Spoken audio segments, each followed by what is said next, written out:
Hello student, कैसे हैं आप। नेक्सस एजुकेशन पॉइंट में आपका स्वागत है। हम हाजिर की नई वीडियो के साथ। आज हम बात करेंगे MPS 001 इग्नू यूनिवर्सिटी। टॉपिक है रूढ़िवादिता क्या है। रूढ़िवादिता से आप क्या समझते हैं, विस्तार से समझाइए। रूढ़िवादिता की संपूर्ण जानकारी के लिए हमारी इस वीडियो को लास्ट तक देखिए। अगर आपने अभी तक हमारे चैनल को सब्सक्राइब नहीं किया तो हमारे चैनल को सब्सक्राइब करें, बेल आइकन जरूर बजाएं ताकि हमारी आने वाली वीडियो का नोटिफिकेशन आपको आसानी से मिल सके। चलिए शुरू करते हैं। रूढ़िवादिता क्या है। रूढ़िवाद एक ऐसी विचारधारा है जो पक्ष की अपेक्षा विरोध अधिक करती है। रूढ़िवाद की अवधारणा के अनेक अर्थ लिए जाते हैं। रूढ़िवाद उस सीमा तक एक नकारात्मक विचारधारा है जो परिवर्तन का विरोध तथा परिवर्तन को लेकर संदेह व्यक्त करती है। तो स्टूडेंट, रूढ़िवाद अगर हम वास्तव में अगर साधारण शब्दों में देखें, जो पुरानी सोच रखने वाले जो लोग होते हैं, जो पुराने तौर तरीकों पर आचरण करते हैं और वो समय के साथ अपने आप को बदलते नहीं हैं और जो परिवर्तन का कभी भी समर्थन नहीं करते। समाज में अगर कोई परिवर्तन हो, समय के साथ साथ आधुनिकीकरण के आधार पर ऐसी परिवर्तन यानी ऐसे परिवर्तन का ये बिल्कुल भी समर्थन नहीं करते। इसलिए रूढ़िवादी जो लोग होते हैं, इनकी अपनी परंपरा और इतिहास को मानने वाले होते हैं।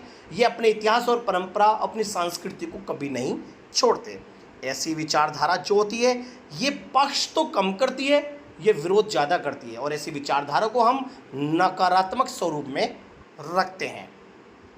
रूढ़िवादी विचारधारा अपने पूर्वजों के तौर तरीकों को अपनाकर अपना जीवन व्यतीत करते हैं। रूढ़िवादी जो सोच रखने वाले लोग होते हैं, वो अपने पूर्वजों को मानते हैं और वो जो उन्होंने अपने पूर्वजों के सिद्धांतों को देखा या उनको पढ़ा या उनके सिद्धांतों को मानने वाले लोग होते हैं, वो उनके पूर्वजों के तौर तरीकों को ही अपनाते हैं और उनके तौर तरीकों को और उनके सिद्धांतों को आगे तक ले जाने का प्रयास करते हैं और समाज में किसी भी परिवर्तन का समर्थन नहीं करते। वो कहते हैं जैसा है वैसे ही चलते देना चाहिए। मतलब जो हमारे पुराने जो तौर तरीके हैं उसमें कोई बदलाव ना करके उससे जैसे हैं वैसे ही उनका पालन करते रहना हमारे को चाहिए। जैसे कि आपने देखा होगा कि हमारे धर्म और जाति, भाषा और बहुत सारे मतों के अंदर भी हम अपने पुराने रीति रिवाजों को अपनाते हैं। शादियों में रीति रिवाजों को अपनाते हैं और बहुत सारे जो धार्मिक क्रियाकलाप या जातीय क्रियाकलाप होते हैं, भाषाई होते हैं, जो हमारे पुराने तौर तरीके होते हैं, उनको हम कभी नहीं छोड़ते, हम उनसे हिसाब से ही हम आचरण करते हैं। तो वो रूढ़िवादिता कहलाती है। ये विचारधारा अपने इतिहास और परंपराओं के रीति रिवाजों पर आधारित होती है। अब बात करते हैं रूढ़िवादिता की कुछ विशेषताओं के बारे में कि रूढ़िवादिता होते क्या है। जैसे कि रूढ़िवादिता जो है, इतिहास का दूसरा नाम अनुभव है। इनका मानना यह है कि इतिहास से हमें कुछ अनुभव मिलता है, इतिहास को हम दूसरे नाम से पुकारते हैं। रूढ़िवाद के लिए रूढ़िवाद इतिहास को मौलिक मानते हैं। वो कहते हैं कि इतिहास जो है वो जिंदा है और वो हमें कुछ ना कुछ सिखाता है, इसलिए हमें अपने इतिहास को कभी भी नहीं छोड़ना चाहिए। परंपरा के प्रति उसका घनिष्ठ लगाव होता है और ये लोग अपने इतिहास और परंपरा को कभी नहीं छोड़ते और इनका लगाव अपने इतिहास और परंपराओं पर ही आधारित होता है। इसलिए ये जो है इतिहास को मौलिक मानते हैं। तो सेकंड पॉइंट है, रूढ़िवादियों के अनुसार समाज के बिना व्यक्ति का अस्तित्व नहीं। ये समाज को सबसे ज्यादा प्राथमिकता देते हैं। ये कहते हैं कि व्यक्ति का अस्तित्व समाज से ही है। व्यक्ति को अगर अपने आचरण करने हैं वो समाज में रहकर ही, और हमें समाज का पालन करना चाहिए क्योंकि समाज जो है वो प्राचीन काल से चला आ रहा है और हमको जो भी सीखते हैं और जो भी हम करते हैं हम समाज में रहकर ही करते हैं और हमारी समस्याओं का समाधान भी समाज ही करेगा। इसलिए समाज को ज़्यादा इंपॉर्टेंस देते हैं, बल्कि वो व्यक्ति के व्यक्तित्व को नहीं देते। यानी सिंगल व्यक्ति के व्यक्तित्व को कभी भी इंपॉर्टेंस नहीं देते। कहते हैं कि हमें समाज के नियमों को ध्यान में रखकर आचरण करना चाहिए।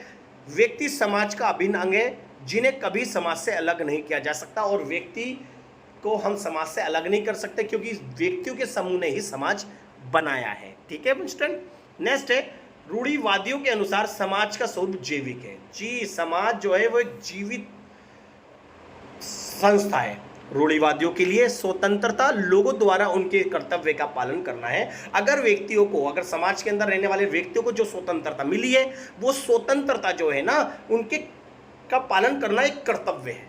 अपनी स्वतंत्रता का पालन इस तरह से करना चाहिए और उसका कर्तव्य ऐसे अपनाना चाहिए जिससे हमें दूसरों के स्वतंत्रता और अधिकारों और परंपराओं को ठेस ना पहुंचे। नेक्स्ट है, रूढ़िवादियों के अनुसार शक्ति समाज का अनिवार्य अंग है। जी, तथा समाज सत्ता द्वारा लोगों को निर्देशन, समर्थन और सुरक्षा प्रदान करती है। जो भी समाज में जो सत्ताधारी होता है चुनाव में या शासन करने में, उसको सत्ता देने, उसको आदेश, निर्देशन, उनका मार्गदर्शन करने में समाज ही अपना योगदान देता है। क्योंकि शासक जो है, जब तक उसे समाज का समर्थन नहीं मिलेगा, जब तक वो उसको सत्ता नहीं मिलेगी, सत्ता प्रदान करने के बाद वो निर्देशन और उसका समर्थन और सुरक्षा भी प्रदान करते हैं। समाज की देखरेख और समाज के हितों के लिए काम करती है सत्ता, और सत्ता फिर समाज के लोगों के हितों की रक्षा भी करती है। इसलिए समाज को सत्ता का रूप बनाया है। नेक्स्ट है, रूढ़िवादी संपत्ति को अव्यवस्था तथा अराजकता से सुरक्षित रखने की मांग करते हैं। कहते हैं कि सभी व्यक्तियों को संपत्ति पे पूरा अधिकार होना चाहिए, क्योंकि संपत्ति के बिना समाज में अव्यवस्था और अराजकता होती है। आपने देखा है ना कि अगर रोजगार नहीं होते, हाथ में संपत्ति नहीं होती, तो व्यक्ति क्या करता है? वो फालतू के काम करता है, चोरी चकारी करेगा, समाज में अराजकता का माहौल पैदा करेगा पैसों के लिए। इसलिए संपत्ति को अव्यवस्था अराजकता का कारण बनता है, क्योंकि उनके लिए संपत्ति का विशेष महत्व है कि व्यक्ति के पास संपत्ति होगी तो वो समाज में शांतिपूर्ण तरीके से आचरण करेगा, फिर उसे कुछ अराजकता का माहौल बिगाड़ने की आवश्यकता नहीं पड़ेगी, क्योंकि संपत्ति सुरक्षा प्रदान करते हैं। क्योंकि हर व्यक्ति की जो हित है, हर व्यक्ति को जो सुरक्षा देती है, वो देती है संपत्ति। और हर व्यक्ति संपत्ति के लिए ही अपना गुजर बजर कर रहा है, और इंसान जो व्यक्ति है वो समाज में जो प्रयास कर रहा है वो संपत्ति के लिए ही कर रहा है। आत्मविश्वास पैदा करती है संपत्ति, और सामाजिक मूल्यों को प्रोत्साहन भी देती है संपत्ति। इसलिए संपत्ति को उन्होंने बहुत ही इंपॉर्टेंस माना। नेक्स्ट है, रूढ़िवाद धर्म तथा नैतिकता पर बल देती है। जी, जो रूढ़िवादी जो लोग हैं ना, वो अपने धर्म के रीति रिवाज, अपने धर्म और नैतिकता पर बल कहते हैं, और ये कहते हैं कि धर्म ही एक ऐसी चीज है जो व्यक्ति के आचरण को बदलता है और व्यक्ति को गलत काम करने से रोकता है, और नैतिकता को बढ़ावा देती है। धर्म ही व्यक्ति के अंदर नैतिकता उत्पन्न करती है, क्योंकि उनका विश्वास है कि जब मन मानस रूढ़िवादिकता से दूर हो जाता है तो वे पागलपन से ग्रस्त हो जाता है। यानी अगर वो अगर पुराने रीति रिवाजों से अलग हो जाता है, हट जाता है, तो वो समझ लो वो पागल सा हो जाता है, उसका संतुलन बिगड़ जाता है, और उस संतुलन को बनाने में धर्म अपना योगदान देता है। क्योंकि एक धर्म एक आध्यात्मिक तत्व है।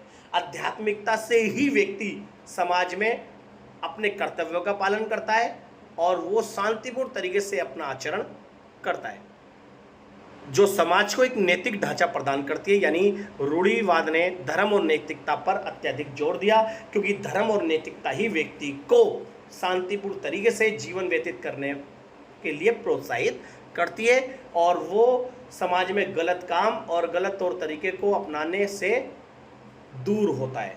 वो है धर्म एक आध्यात्मिक तत्व के माध्यम से।